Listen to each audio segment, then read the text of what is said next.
ఇక ఇవాళ ఆంధ్రజ్యోతి చూసుకుంటే 24/1/2026 ఇవాళ భాష తీవ్ర రాజకీయ ధోరణితో ఉందట. భాష మొత్తం కూడా రాజకీయాలకు సంబంధించి రాస్తుందంట ఎక్కువ శాతము ఆంధ్రజ్యోతి దినపత్రిక.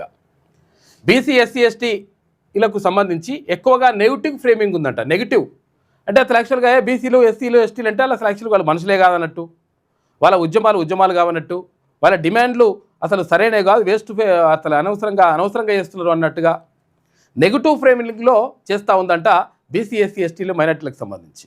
ఇటువంటి కథ చేస్తున్నది. మనకేం అర్థం కాకుండానే మన లోపల విషబీజాలు నాటుతుందన్నమాట. అర్థం చేసుకోవాలి మనం ఇక్కడ. రిజర్వేషన్లో ఇది ప్రమాదం అంటే రిజర్వేషన్ అంటే ప్రమాదం అన్నట్టు, అదేదో మొత్తం కూడా మోసం అన్నట్టు ఇటువంటి కథలు రాసుకొస్తుందన్నమాట. ఇట్లా రిజర్వేషన్ ఎందుకు ఇస్తారు? ఎవరైతే కింది వర్గాలు ఉన్నాయో కింది వర్గాలకు పైకి రావడానికి, తర్వాత వాళ్ళకు ఒక మంచి అవకాశాలు కల్పించడానికి, అందరూ సమానంగా ఉండడానికి సమాజంలో కొంతవరకు అవకాశాలు కల్పిస్తే వాళ్ళు పైకి వస్తారనే ఉద్దేశంతో రిజర్వేషన్లు ఇస్తారు.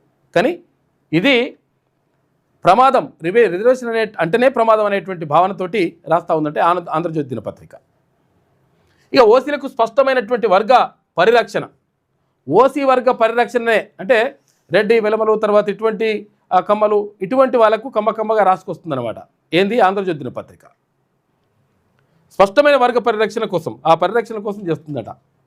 అంటే మనము ఒకవేళ ఈ పేపర్ను కొంటున్నాము అంటే మనని మనము మోసం చేసుకుంటున్నాము, మనని మనము బొంద పెట్టుకుంటున్నాము అన్నట్టు అర్థం చేసుకోవాలి మనం. ప్రభుత్వంపై వైఖరి ఎట్లుందంటే అంటే బీసీ అనుకూల నిర్ణయాలపై తీవ్ర విమర్శ.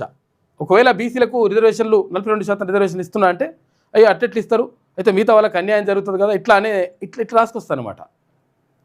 ఇటువంటి కథలు చేసుకొస్తుందంట ఆంధ్రజ్యోతి దినపత్రిక.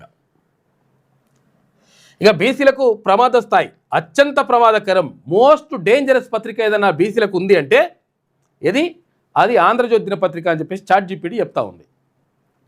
మోస్ట్ డేంజరస్,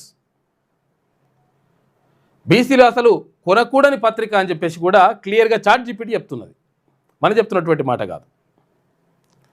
ఇక ఈనాడు చూసుకుంటే ఈనాడు బీసీ ఎస్సీ ఎస్టీ మైనార్టీలు ఎక్కువగా స్కీమ్ న్యూస్ అంటే ఏమన్నా పథకాలు ఉన్నాయి అవి ఉన్నాయి ఇవి ఉన్నాయి ఇది అడుక్కుంటున్నారు అన్నట్టుగా ఒకటి సంఘటనలు రిపోర్టింగ్ వరకే. ఏది అక్కడ ధర్నా జరిగింది, తర్వాత మొత్తం కూడా తీవ్రమైనటువంటి డిమాండ్ చేసిండ్రు, రకరకాలుగా ఎజిటేషన్ జరిగింది అంటే ఆ ఎజిటేషన్ని ఏదో జరిగింది అన్నట్టుగా. నిజంగా దానికి ఉన్నటువంటి కారణాలేంది, ఆ ఎజిటేషన్ చేయడానికి కారణాలేంది, వీళ్ళు ఇంత తీవ్రస్థాయిలో ఉద్యమించడానికి కారణం ఏంది అనేది మాట రాయేది. కారణాలు రాస్తే తెలుస్తుంది కదా విషయం. అట్లా ఉట్టిగానే ఎట్లా రాష్ట్రం అంటే రాష్ట్రకొచ్చినట్టు. వ్యవస్థాపక అణచివేత, సామాజిక అన్యాయం కోణం చాలా తక్కువగా ఉందట. ఇక ఓసీలకు సంబంధించి సమస్యలను మెరిట్, వ్యవస్థ నాశనం అనే ఫ్రేమ్లో చూపించడం ఇది కనిపిస్తుందట. మెరిట్లో ఉన్నట్టుగా ఓసీలు అంటే మెరిట్ ఇట్లా చూపిస్తానమాట. ప్రభుత్వంపై వైఖరి ఎట్లున్నదంటే ప్రత్యక్ష భావన కాదు, కానీ బీసీలకు అనుకూలమైన విధానాలపై సాఫ్ట్ నెగిటివిటీ, ఏం తెలియకుండానే మెల్లమెల్ల ఇంజెక్ట్ చేస్తుంటుంది. ఇట్లా సాఫ్ట్ నెగిటివిటీ అది అట్లా కరెక్ట్ కాదేమో అసలు. యాక్చువల్గా రిజర్వేషన్ల అవసరం ఏముంది, ఇట్లా రాసుకొస్తానమాట. వాళ్ళకి ఏం అవసరం రిజర్వేషన్ ఎందుకు ఇవ్వాలి, అట్లా ఎంత జనాభా ఉంటే అంత జనాభా ఇవ్వాలన్నా అవసరం? అట్లా ఎస్సీ ఎస్టీలకు కానీ బీసీలకు కానీ మైనార్టీలకు కానీ ఇవ్వాలన్నా అవసరం ఉంటుందా? అవసరం లేదు. ఎవరు దమ్మునుంటే తీసుకుంటాడు. ఆస్తులు ఉన్నాయంటే ఆస్తులు ఉంటాయి, మస్తుగా ఉంటాయి, తప్పేముంది. భూములు ఉంటే ఆ భూములు కూడా మస్తుగా ఉంటాయి. ఉన్నోడు లేనోని దగ్గర పని చేయాలి, లేనోడు ఉన్నోని దగ్గర పని చేయాలి. ఇటువంటి కథలు రాసుకొస్తానమాట తెలియకుంటున్నాయి మెల్లగా. ఇక బీసీలకు ప్రమాద స్థాయి అధికంగా ఉందంట, ఐడియాలజికల్ లెవెల్లో ఉందంట. బీసీ ఉద్యమాలకు అనుకూలమైనటువంటి ఆలోచన ధార లేదు. ఇక రేటింగ్ చూసుకుంటే 5కు 2, 5 స్టార్కి 2 స్టార్ ఉంది. ఇందాక ఆంధ్రజ్యోతికి అయితే 5 స్టార్కి 1 స్టారే. ఇది ఈనాడుకి సంబంధించి ఇట్లుంటే బీసీలు కొనుక్కోవడం అవసరం లేదు, అసలే కొనొద్దు అని చెప్పేసేమో ఆంధ్రజ్యోతి గురించి. ఇక్కడ ఈనాడైతేనేమో కొనాల్సిన అవసరం లేదు, ఇది కొంటే కూడా వేస్టే అని చెప్పేసి. తర్వాత మన తెలంగాణ, ఈ మన తెలంగాణ నమస్తే తెలంగాణనేమో. ఈ నమస్తే తెలంగాణ ఏమున్నది, బీసీ ఎస్సీ ఎస్టీలకు సంబంధించి ప్రాంతీయ ఉద్యమాల కోణం, బీసీలకు స్థానం ఉంది. ప్రాంతీయ ఉద్యమాలలో ఒకవేళ బీసీలు పాల్గొంటే ఆ విషయంలో రాసుకొస్తుందంట, కానీ బీసీలకు సంబంధించి ప్రత్యేకంగా రాయదు. ఓసీలకు ప్రాధాన్యం తగ్గినట్టు ఉంటుంది, ప్రాధాన్యం తగ్గినట్టే ఉంటుంది కానీ మళ్ళీ వెలమలకు సంబంధించి మొత్తం కూడా అట్లా దొరలకు సంబంధించి రాస్తుంది. ప్రభుత్వంపై వైఖరి భజన ఎక్కువ ఉంటుందని చెప్పేసి అంటున్నది. భజన ఎక్కువ ఉంటుందంటే అసలు యాక్చువల్గా గత ప్రభుత్వంలో చేసినటువంటి భజన ఎక్కువ ఉంటుంది, ఇప్పుడు ప్రభుత్వం పైన విమర్శ ఉంటుంది.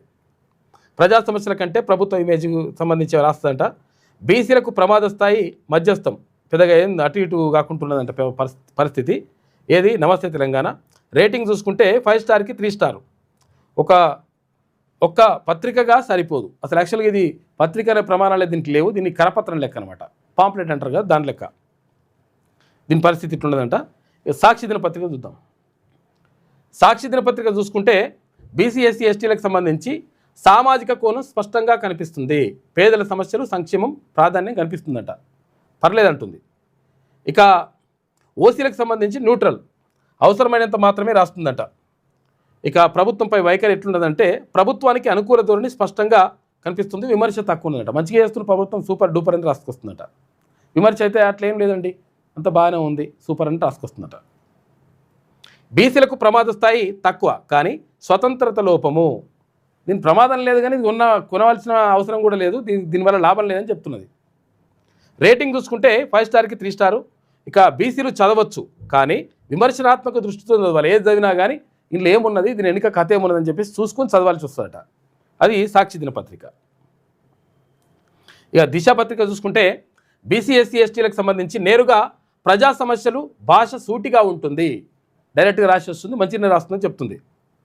ఇక ఓసీలకు సంబంధించి ప్రత్యేక ప్రాధాన్యం లేదు, పెద్దగా ప్రత్యేకంగా అట్లా రాస్తలేదంట, అవసరమైనప్పుడు మాత్రం రాసుకొస్తుంది.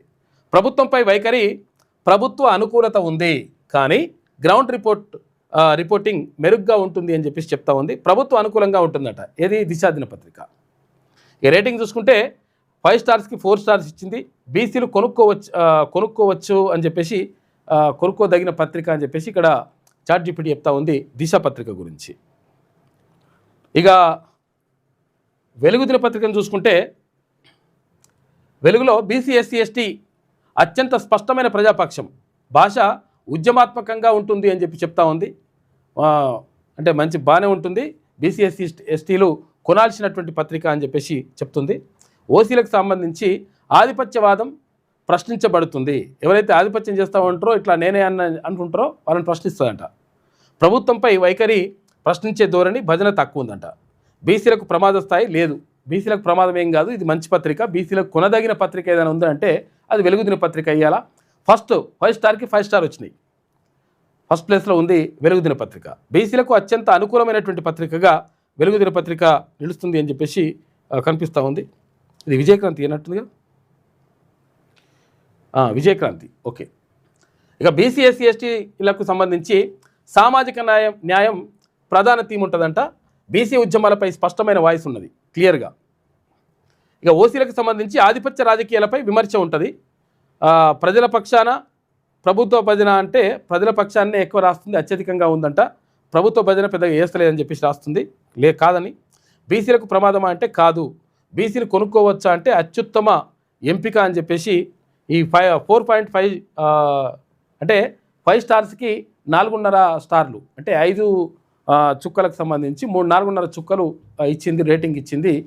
ఏది విజయక్రాంతి దినపత్రికకు సంబంధించి. ఇవాళ ఫస్ట్ ప్లేస్లో ఏది వెలుగు దినపత్రిక ఉంటే 5 స్టార్కి 5 స్టార్ ఉంటే విజయక్రాంతి 4.5 స్టార్లు ఉంది.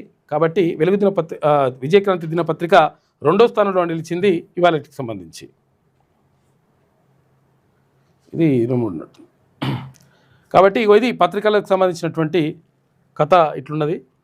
అంటే ఏ పత్రిక ఎవరి ప్రయోజనాల కోసం రాస్తుంది, ఏం కథ, ఇవన్నీ కూడా మనము జాగ్రత్తగా పరిశీలిస్తేనే అర్థమవుతుంది. అంటే మనం ఏమనుకుంటాం అంటే పత్రికలు వచ్చినవన్నీ కూడా కరెక్టే అనేటువంటి భావనలో ఉంటుండే గతంలో.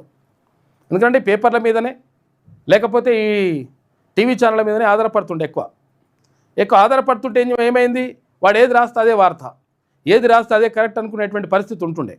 ఇది సోషల్ మీడియా వచ్చిన తర్వాత ఎవరు ఏం రాస్తున్నారు, ఏం కథ, అసలు యాక్చువల్గా దాన్ని వార్తల వెనుక ఉన్నటువంటి మర్మం ఏంది, నిజంగా ఆ వార్త రాయడానికి కారణం ఏంది, అసలు ఎవరి ప్రయోజనాల కోసం రాస్తున్నటువంటి విషయము స్పష్టంగా ఇట్లా చాట్‌జీపీటీ కూడా క్లియర్గా చెప్పేస్తుంది.